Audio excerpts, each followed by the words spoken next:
이번 시간은 대입과 식의 값입니다. 지난 시간에 곱셈과 나눗셈의 기호를 생략하는 방법 공부했었죠? 그래서 이번 시간부터는 곱셈 나눗셈 기호들이 모두 생략돼서 나올 거예요. 이미 익숙해져 있어야겠죠? 지난 시간까지 문자가 들어간 식에 대해서 배웠다면 이번 시간에는 문자가 들어간 식을 어떤 값으로 나타내는 과정에 대해서 배울 거예요. 여기를 보면 3x-2라는 식이 주어져 있습니다. 여기서 3x는 곱하기가 생략되어 있다는 거 알겠죠? 이 문자 x는 여러 가지 값을 가질 수 있어요. 책에 있는 것처럼 x의 값을 2라고 해보겠습니다. 그러면 x 대신에 2를 넣으면 3 곱하기 2 빼기 2는 4 이렇게 계산을 할 수 있죠.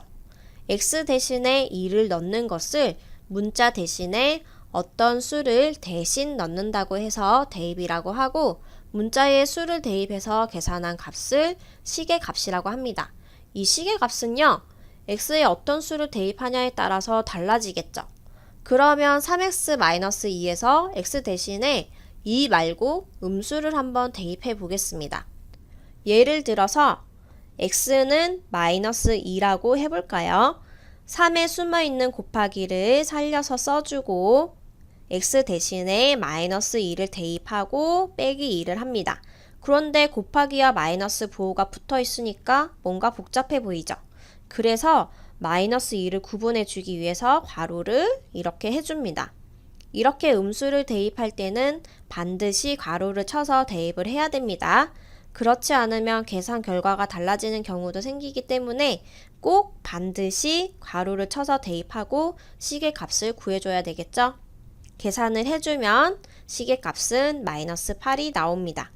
자, 다시 정리하면 대입은 문자를 어떤 수로 바꿔서 넣는 거, 식의 값은 문자에 어떤 수를 대입해서 계산한 값입니다. 앞에서 식의 값을 구하는 방법, 선생님하고 계속 예를 들어서 공부했습니다.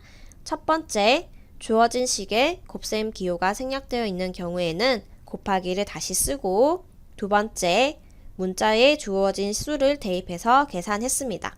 어때요? 어렵지 않죠? 선생님이 제일 강조했던 주의점은 음수를 대입할 때는 반드시 가로를 쳐서 대입을 해야 된다는 거, 그죠? 꼭 주의해서 풀어주시기 바랍니다.